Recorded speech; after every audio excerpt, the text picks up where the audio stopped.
Right, good morning all. Good morning, guys. Here we are, very late out of the house for me, comparatively to the last couple of weeks where it's been sort of 5:30, 6 o'clock every morning. It's now 9:30. I'm meeting a landowner at 10 o'clock, piece of ground I picked up last year. Landowner himself, so a guy called Richard that I deal with.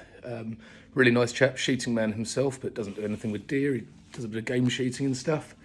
Lovely farm, 500 or 600 acres. Started shooting it 2 years ago. However, there are two sisters that equally own the farm, and they use it sort of once a week. They'll go out in the woods with the kids, and they've got a few bits set up down there, so it's a nice space for them. The sisters really like seeing the deer, and they love them.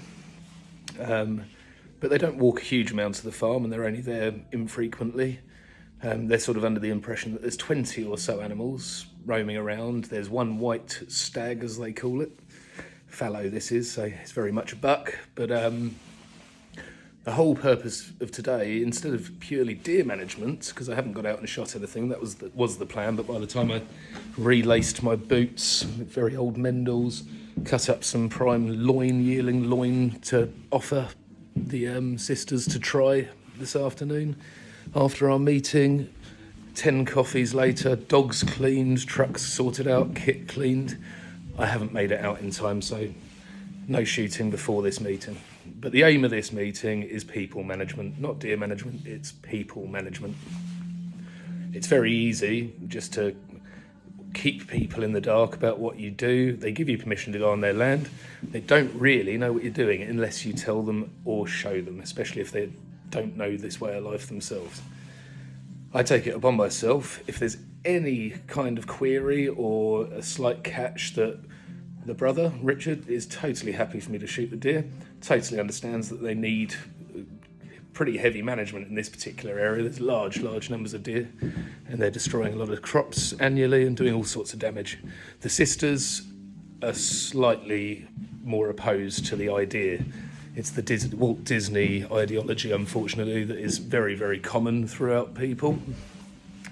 The deer, to them, are a real asset, and they love seeing them. In their mind, as I say, there's 10 deer on the ground. 2 days ago, I pushed 160 deer in one group out of one of their woods back onto the neighbour's ground. So actually, it's a benefit that I didn't go and shoot this morning because I've left it undisturbed. I'm going to meet up with them, explain what I do, explain the benefits to the ground, to them as landowners, what I can give them in return, be it venison or that sort of thing.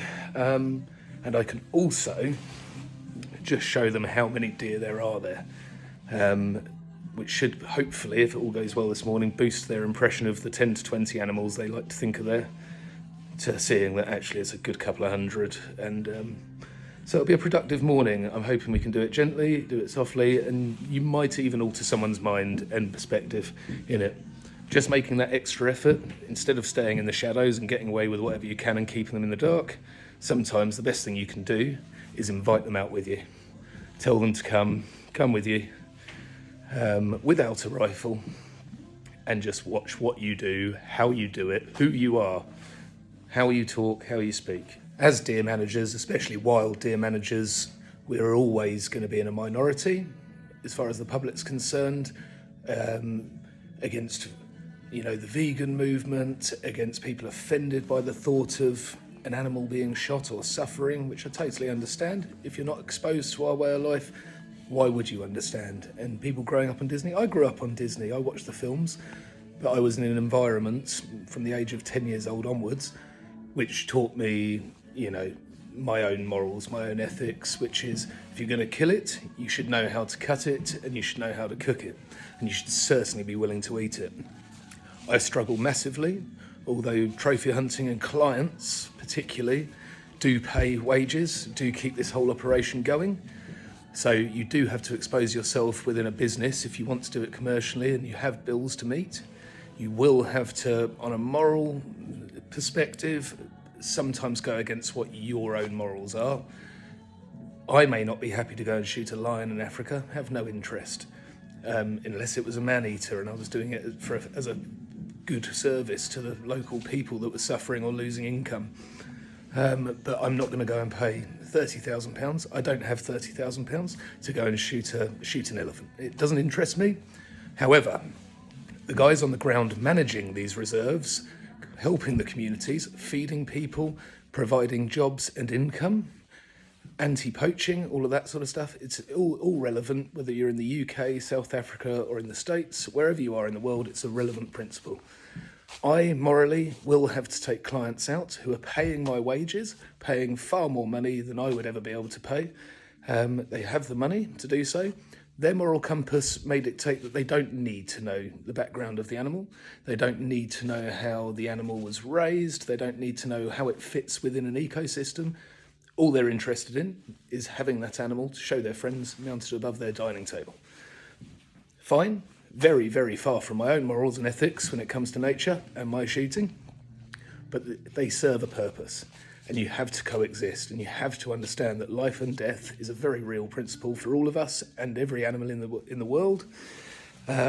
So if you're educated, as I'd like to think I am in what I do, you have to look at the greater good, the bigger picture, and it's all under the name of management. Management doesn't mean just deer.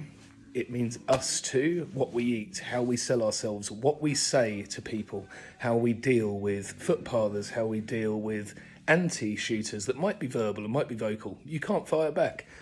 You can have a conversation if you're capable, if you don't get hot-headed. It's our responsibility as hunters, as shooters, to do all of these things and do it well. And if you don't know enough, if you haven't yet got enough information in your specific area of field sports, whatever it is, you're probably, and you'll have to take this on the chin, I will say it, you are not the right person to be engaging with anyone opposed to field sports right now. Half an amount of information, or worse still, wrong information and untruthful information through lack of knowledge only, will do field sports, will do me directly, and everyone that's doing what I'm doing. There's many people doing exactly what I do. I'm not a unicorn. It does us all a huge disservice. The shooting community is doing us a huge disservice. It's an internal problem. Antis are not our problem. Labour government is not our problem. Conservative government isn't our problem. Our problem is uneducation, a total lack of education. And people, because it's run by amateurs generally, most people that shoot deer particularly are hobbyists. I reckon, I don't know the true figure, I would hazard a guess that 90% of all wild deer shot and put through chillers across the UK and then go into the food chain commercially, I would say a good 90% of those are shot by individuals, hobbyists, weekend stalkers, people that have a Monday to Friday job in an office and do it very infrequently. But that is how it works currently. The danger to that is there's a lot of people that don't do nearly enough of it to be promoting it and selling it responsibly. If you're not in a position where you know enough, as I say, if you aren't at that level, it's not a problem. You can continue learning. But what you should do is learn in silence. You should learn in silence, and you shouldn't be overselling yourself on Instagram, on Facebook, and trying to educate people, because I think most people are genuinely trying to educate people the right way and think they're helping.